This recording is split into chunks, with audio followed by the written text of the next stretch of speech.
As this is a longer vid, for those of you who want to cut forward to the places where the shooting starts, you can see the times there on the right. Otherwise, this is the field where the first hunts of the evening are going to occur. This is a winter wheat field, and it is a terrace field, and in between those terraces there are these small berms that you see by the dotted lines. They're not real tall, but they help control some of the water runoff. First part of my evening is actually just outside of the field. I'm amongst the cattle, and this coyote has come in, and I missed my opportunity to shoot right there. I wanted to bring it out from behind the tree, so I tried a little lip squeaking, and the coyote shows no interest whatsoever.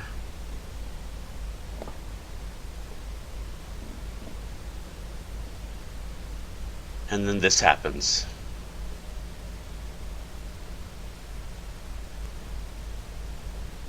The little bull does not appreciate the coyote being there.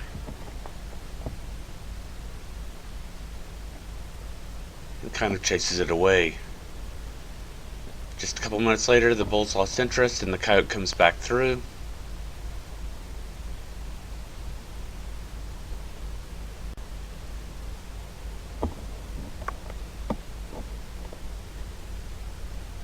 And it looks like the coyote's going to pass behind the bedded cattle and head over into the field, which is on the other side of a hill from me. So carpe sus, I've walked around to the other side of the hill, and while tracking on the coyote, there is a hog in my field. And it looks like in the natural grass area of the field, that's going to be my coyote.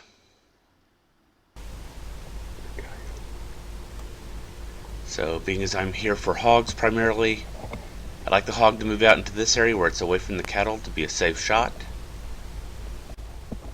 And the hog is slowly working its way towards me and away from the cattle, and I'm going to be shooting it with my Lone Star Armory TX-15 multi-purpose carbine, through which I'll be shooting some Maker Rex bullets loaded by Druid Hill Armory into Sterling brass. Now this hog is actually located downhill from my location. He's lower than I am, and he's also lower than the cattle, so he's down in a little bowl area, if you will. So while I do have some cattle off to the right, I don't feel that they are in jeopardy because I'm shooting downhill towards this hog.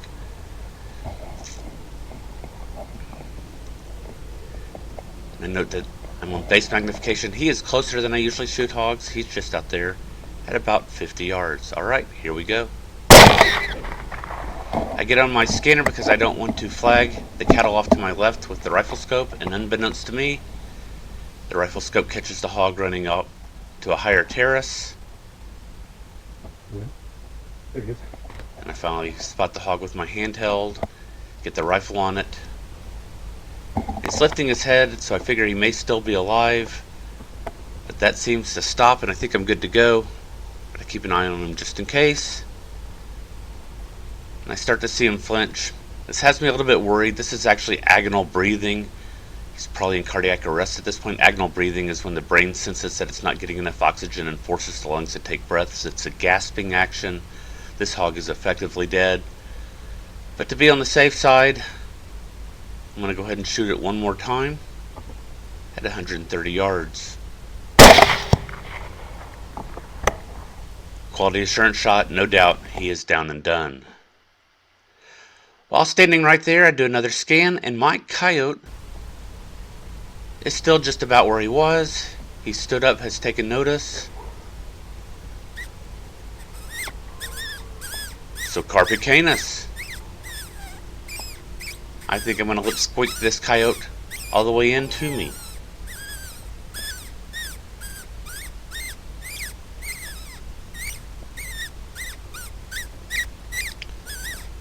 The wind is still in my favor at this point. It's just a matter of getting the coyote's attention and getting him to come in.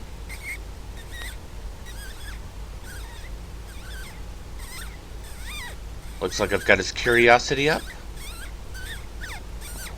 and he has interest. So he crosses over one of the terrace berms, down into the next level of field.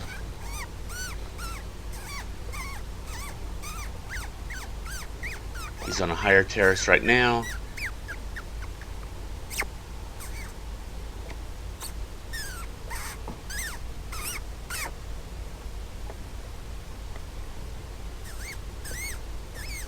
And he comes on and crosses the next terrace berm. And it's now coming down into the lowest terrace.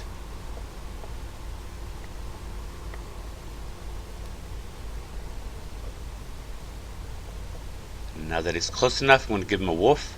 And that gets him to stop. That was intended to be a shoulder shot. It's a little bit far back, just behind the shoulder. And so it does not immediately drop the coyote. Not an ideal shot. The coyote does stop. I think he's going to go down right here. And I want you to notice this is one of the terraces.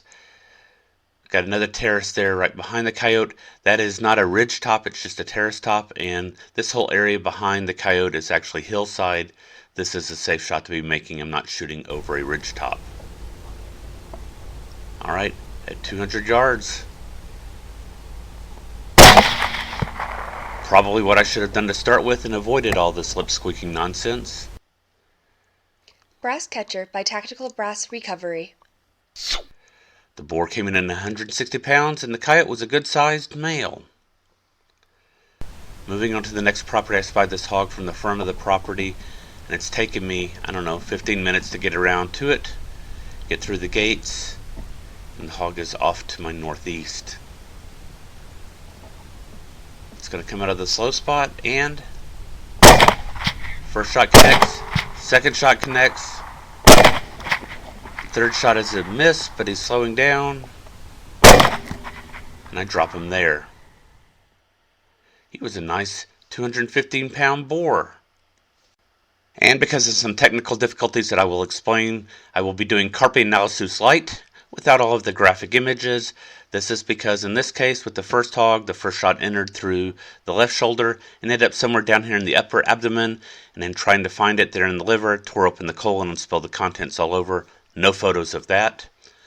So the first shot entered the left shoulder, went through the shoulder blade, broke 2 ribs, continued all the way down into the abdomen, where it ended up somewhere in the liver area, and while I was looking for it, there at about 14 to 15 inches according to the metal detector, I ruptured the colon contents, they spilled all over, and I gave up at that point.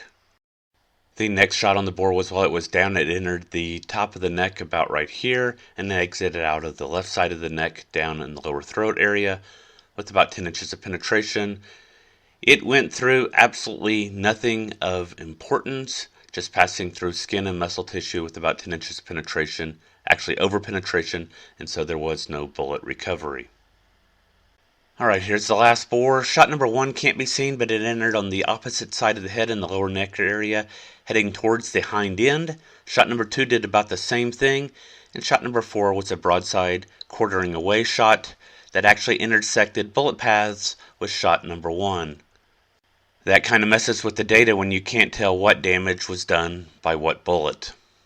My best guess for shot number 1 is that it entered low on the neck, passed down the left side of the hog, hitting only skin and muscle, and it ended up overlapping in bullet paths with shot number 4, and was found underneath the skin close to shot number 4 after about 10 to 11 inches of penetration. It had opened just as far as it was going to open.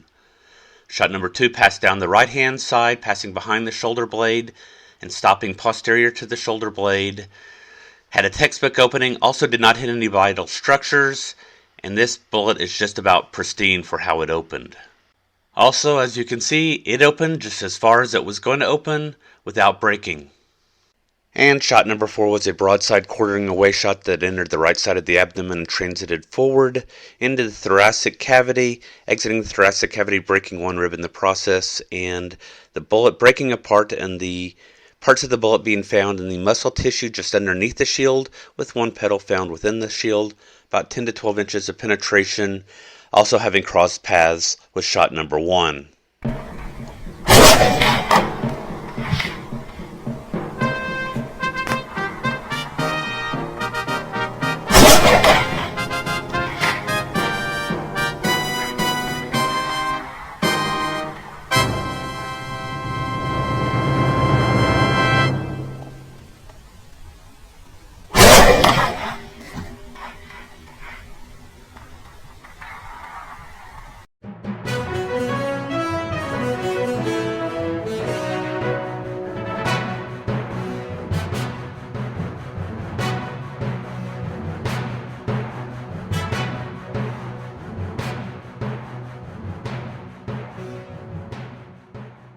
Carpe sus, my friends.